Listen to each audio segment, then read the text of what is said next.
Big பாஸோட 2 unseen promo release ஆயிருக்கு. ரெண்டுத்துலயுமே ஒரு தரமான சம்பவங்கள் நடந்து கொண்டு இருப்பது. அதுல என்ன நடக்குது ஏது நடக்குதுன்றதை டீட்டெயிலா பார்த்துருவோம். வணக்கம் மக்களே, நேஷனல் உட்ஸ்ல இருந்து உங்கள் மணிவண்ணன். சேனலுக்கு புதுசா இருந்தீங்கன்னா சப்ஸ்கிரைப் பண்ணிருங்க. வீடியோ பார்க்குற அனைவருமே லைக்கை போட்டு வீடியோ பாருங்க. ஸோ நீங்க போடுற லைக் மூலியமா வீடியோ பல பேருக்கு போய் சேரும் மக்களே. அதுக்கு ஒரு உதவி பண்ணுங்க.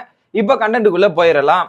ஒரு பக்கம் நாமினேஷன் யார் யாரெல்லாம் வரப்போறாங்க, என்னென்ன லிஸ்ட்ன்றது உங்க எல்லாருக்கும் தெரிஞ்சிருக்கும். நான் நேற்றே வீடியோ போட்டிருந்தேன். பட் அதுல ஒரு விஷயம் கெஸ் பண்ணியிருந்தேன். இத்தனை பேர் நாமினேஷன் வராங்கன்னா கண்டிப்பா அது ஓப்பன் நாமினேஷனா இருந்தா மட்டுமே பாசிபிலிட்டிஸ் இருக்குன்னு நான் நினைச்சிட்டு இருந்தேன். இதுல அப்படி எப்படா அரோரா தப்பிச்சாங்கன்றதான் எனக்கு ஒரு மிகப்பெரிய ஷாக்கிங்கா இருந்தது. அந்த அனௌன்ஸ்மெண்ட்டோட ப்ரோமோ ரிலீஸ் ஆயிருக்கு. ஸோ பிக் பாஸ் சீசன் 9 முதல் ஓப்பன் நாமினேஷன் ப்ரோமோ, ஓகேவா?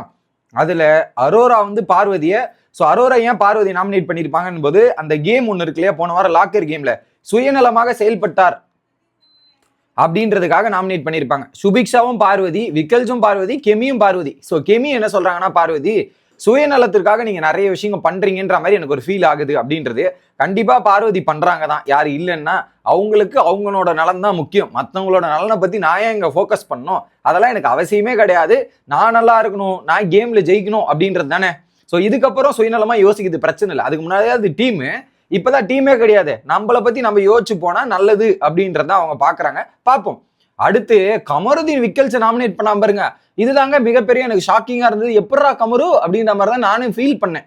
துஷார் பிரவீன் இதுல என்னன்னா, கமருதீன் விக்கல்ஸை நாமினேட் பண்றதா இருக்கட்டும், துஷார் பிரவீனை நாமினேட் பண்றதும், இதெல்லாம் புதுசா இருக்கு. இப்பதான் அவங்களுடைய இண்டிவிஜுவாலிட்டி, தனித்துவம் வெளியே தெரியுது அப்படின்றது நம்மளால பார்க்க முடியுது. அதை விட ஹைலைட் என்ன தெரியுமா? வியானா சபரியை நாமினேட் பண்ணது தான். அதுவும் அல்டிமேட்டு. திவாகரோட நாமினேஷன் நமக்கு தான் தெரியுமே. ஃபர்ஸ்ட் ரம்யாவை நாமினேட் பண்றாரு, அடுத்து சபரி. ரம்யா இந்த வேர்ட்ஸ் யூஸ் பண்ணது, கொஞ்சம் நிறைய பிஹேவ் பண்றது சரியா இல்லைன்றதால ரம்யாவை நாமினேட் பண்ணிட்டு இருப்பாரு. சபரியை நல்லா நடிக்கிறாரு சார், சூப்பரா நடிக்கிறாரு, வேற மாதிரி ஒரு நடிகரா இருக்காரு சார்ன்ற மாதிரி முடிச்சு விட்டோன்னே சபரி ஐயோ இவரு நான் நம்மள முடிச்சு விட்டாரு அப்படின்ற மாதிரி இருந்துச்சு. உடனே கனி அவர்கள் வாட்டர் மெலன் ஸ்டாரும், சபரியும் வாட்டர் மெலன் ஸ்டார். ப்ராப்ளத்தை அதாவது சொன்னா அவர் திருப்பி நிறைய ப்ரோவோக் பண்ற மாதிரி ஃபீல் ஆகுது. அப்படின்னும் போது திவாகரை சொன்னவொடனே எப்படின்னா, சார் நீங்க இது பண்ணது தப்பு, அப்ப நீ மட்டும் ஒழுங்கா ஏய் அப்படின்ற மாதிரி கத்த ஆரம்பிச்சுடுறாரு திவாகர். ஸோ அவர்கிட்ட ஒரு பாயிண்ட் சொன்னோன்னா ரிட்டன் பாயிண்ட் உங்களை அட்டாக் பண்ற மாதிரி தான் இருக்கும். ஸோ மேஜர்லி அவர்கிட்ட ஒரு அக்செப்டன்ஸ் ஃபேக்டர்ன்றது ரொம்ப கம்மியா இருக்கு அப்படின்றதான் பாயிண்ட். அவர் மற்றவங்களோட குறைய சொல்லுவார், பட் அவர் குறைய எடுத்துக்கிறது ரொம்ப கம்மி தான் அப்படின்றதுல மாற்றுக்கிறதே கிடையாது. ஓகே, அடுத்து சுபிக்ஷா செல்ஃபிஷா நிறைய யோசிக்கிறாருன்னு தோணுது. ஸோ சுபிக்ஷாவோட 2 நாமினேஷன் பார்த்தீங்கன்னா, ஒன்னு பார்வதி, இன்னொன்று பார்த்தீங்கன்னா இவர் திவாகர் அவர்கள் அப்படின்றது பார்க்க முடியுது. செல்ஃபிஷா யோசிக்கிறாரு அப்படின்னும் போது ஓகே, இது ரெண்டுமே சிமிலாரிட்டியா இருக்குல்ல. அடுத்ததாக பிரஜன் ரீல்ஸ் வீடியோஸ் இவர் வெளியே இருந்தே போட்டிருக்கலாம். இந்த வீடியோ தேவையில்லை, இவர் எதுக்கு இந்த வீட்டில் பண்ணோம்? ஸோ வெளியே இருந்து இதெல்லாம் பண்ணியிருக்கலாமே. ஸோ இந்த வீட்டுக்கு ஒரு ஆப்பர்ச்சுனிட்டி வேஸ்ட் அப்படின்ற மாதிரி சொல்றாரு. பட் அவர் ரீல்ஸ் பண்றது மட்டுமா உங்களுக்கு தெரியுது? ஐ மீன் ரீல்ஸ் மட்டும் பண்றாரு. இன்னொரு பக்கம் அந்த குரூப்பிஸ் இதை எக்ஸ்போஸ் பண்றதா இருக்கட்டும், அதை பாயிண்ட் வைக்கிறதா இருக்கட்டும், இதெல்லாமே பல விஷயங்கள் பண்ணியிருக்காரு, சூப்பரா பண்ணியிருக்காரு. ஸோ அந்த வகையில பாத்தீங்கன்னா அவர் அதை தாண்டி கொஞ்சம் பண்றாரு. நான் மேஜரா நிறைய பண்றது ரீல்ஸா தான் இருக்கிறது அப்படின்றது பார்க்க முடியுது.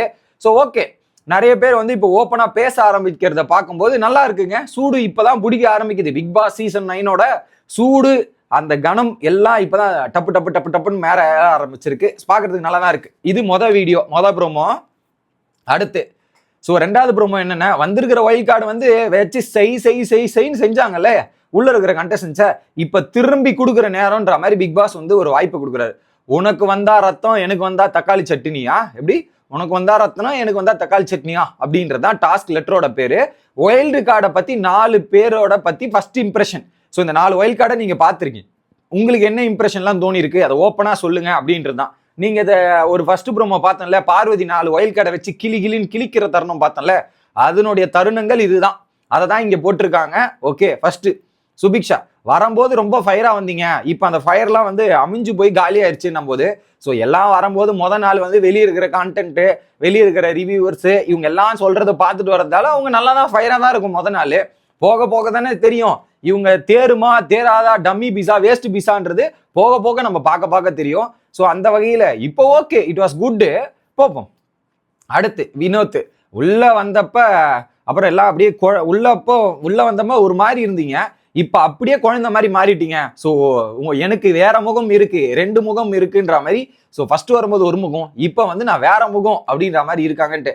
ஸோ எத்தனை நாள் அதே ஸ்ட்ரிக்ட் ஃபேஸ்ல இருக்க முடியும்? ஸோ ஃபைனலி இந்த வீட்டு கூட மிங்கிள் ஆகியே ஆகணும். மிங்கிள் ஆகலைன்னா திரும்ப வந்து அவங்க எல்லாம் சேர்ந்து நம்மள அட்டாக் பண்ண ஆரம்பிச்சிருவாங்க.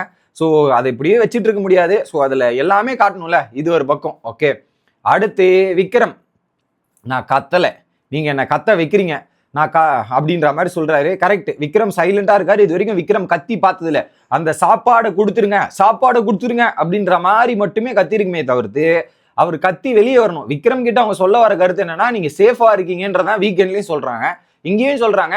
அந்த கம்ஃபர்ட் ஜோனை உடச்சிட்டு வந்துட்டு நீங்க பேச வேண்டிய இடத்துல பேசுங்க.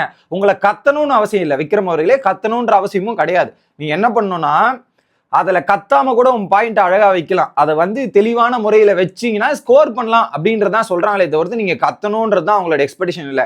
நீங்க வெளிப்படையா சொல்லணும், ஓப்பனா பேசுங்க அப்படின்ற ஒரு ரீசனை தான் அவங்க சொல்றாங்களே தாண்டி இதை வந்து இவர் கத்தணும்னு எதிர்பார்க்கிறாரு. ஸோ நான் கத்தணும்னு வேண்டுதலாங்க டெய்லியும் பண்ணிட்டு இருக்கேன், எல்லாம் கத்திட்டு இருக்காங்க, நானே வேண்டிட்டா இருக்கேன் அப்படின்ற மாதிரி சொல்றாரு. இந்த வீட்டுல எவன் சொல்றதை கேட்கறான். ஒரு ஹெல்த்தி கான்வர்சேஷன் இருக்கணும். அந்த ஹெல்த்தி கான்வர்சேஷனே வராம ஏகப்பட்ட சண்டைகளும் சச்சரவுகளும் மட்டுமே இருக்குல்ல. ஸோ அந்த ரீதியில இது. அடுத்து சபரி, கூல் பண்ணாதீங்கன்ற மாதிரி அமித் வந்து நேத்து சபரிக்கு அட்வைஸ் பண்ணாராம். ஸோ அது வந்து இப்படிலாம் பண்ணாதீங்க அப்படின்ற மாதிரி சொல்லிட்டு இருந்த அமித்தே இன்னைக்கு காலைல ஒரு சண்டை வரும்போது கூலா இருங்க, பாசிட்டிவா கூலா இருங்க, காம் டவுன், சண்டை போடாதீங்க, கூலா இருங்கன்ட்டு நேத்து நீங்க தான் சார் எனக்கு அட்வைஸ் பண்ணீங்க. இன்னைக்கு அதே வந்து நீங்க பண்றீங்களே சார், எனக்கு வந்தா மட்டும் ரத்தம், உங்களுக்கு வந்தா தக்காளி சட்னியா சார் அப்படின்ற மாதிரி இருந்தது. கரெக்ட் தானே? சபரி அட்வைஸ் பண்ண அமித் அதே விஷயத்த அவர் பண்ணும்போது நான் தான் சொன்னனே மக்களே, அமித்தும் சபரியும் ஒண்ணுக்குள்ள ஒன்னா இருப்பாங்கன்றது நான் தான் சொன்னேனே. அவர் இன்ஸ்டாகிராம் ரீல்லயே எனக்கு தெரிஞ்சு போச்சு. தலைவர் என்னோட ஃபேவரட் கண்டஸ்டன்ட் யாரு, சபரின்னு. அப்ப புரியல, இப்ப புரிஞ்சுது. ஸோ ஷோவோட கான்செப்ட் இப்படிதான். போக என்னது பார்க்க தான் தெரியும், போக தான் புரியும் அப்படின்னு சொல்லுவாங்கல்ல. இப்பதான் புரியுது, பார்க்க புரியுது எங்களுக்கு கரெக்டா. நீ அப்ப சொன்னது இப்பதான் இதைதான் மீன் பண்றியான்ற மாதிரி இப்பதான் அப்படின்ற மாதிரி தெரிஞ்சுது. பார்ப்போம். ஸோ வைல்டு கார்டில் இப்போ கொஞ்சம் தெளிவான கிளாரிட்டி, என்னதான் மொத்த இன்ஃபர்மேஷனுமே கொடுக்குறாங்களே, இதெல்லாம் பண்றாங்களே அப்படின்னு நினைச்சிட்டு இருந்தா திரும்ப ரிட்டர்ன் வந்தா அதை எப்படி அடிக்கணும், எப்படி சமாளிக்கணும், எப்படி வச்சு செய்யணும்ன்றதுல ரொம்ப தெளிவாக தான் இருக்காங்க. ஒரு பக்கம் அமித் அவர்கள் வந்து எல்லாருக்கும் வந்து ஒரு குட் அட்வைஸ், அவங்களோட தப்புகளையும் நன்மைகளையும் சுட்டி காட்டி ஒரு அட்வைஸ் மாதிரி டிராவல் பண்ணிட்டு இருக்காரு அமித் அவர்கள். இது ஒரு பக்கம். இன்னொரு பக்கம் பிரஜன் வந்து அவரும் நல்ல புக்ஸ்ல போயிட்டு இருக்காரு, இன்னும் பெருசா ஓப்பன் அப் பண்ணல. ஆனா கவுண்டர்லாம் போட மாதிரி கிழிச்சு விட்டுருவேன், செஞ்சு விட்டுருவேன், இந்த மாதிரிலாம் இவர் ஒரு பக்கம் பேசிட்டு இருக்கார். சாண்ட்ரா வந்து எல்லாத்தையும் அப்சர்வ் பண்ணி பேச ஆரம்பிச்சாலும் தெளிவான இடத்துல தெளிவான பாயிண்ட்ஸ் எல்லாம் வைக்கிறாங்க. ஆனா திவ்யா கணேஷ் இருக்கு பாருங்க, வச்சு ரிட்டர்ன்ல செய்யறதுல தரமா இருக்குங்க. ஸோ அவங்கள பொறுத்தவரையும் டெக்கோரம், ரெஸ்பெக்ட், டிக்னிட்டி இது மூணுமே முக்கியம். அதுக்கேற்ற மாதிரி வேட்சும் விடாம கரெக்டான ரீதியில டிராவல் பண்ற மாதிரி இப்ப வரையும் தோணுது. பட் என்ன கொஞ்சம் ஆட்டிடியூட் இருக்கோ அப்படின்ற ஃபீல் இருக்கு. பட் பாவம், போக எல்லாமே மாறும், எல்லாம் சரியாகும்ன்றதை நினைப்போம். உங்களோட கருத்துக்களை கமெண்ட் செக்ஷன் சொல்லுங்க. அடுத்த வீடியோல ஒரு பெரிய சம்பவம் வீடியோ தான் வரும் அப்படின்றத நினைக்கிறேன். பார்வதி திவ்யா கணேஷ்குள்ள நடந்த ஒரு சம்பவம், அதுல பார்வதியை வச்சு திவ்யா கணேஷ் செஞ்ச சம்பவம் தான் அடுத்த வீடியோல வந்து பாக்குறேன். Bye guys.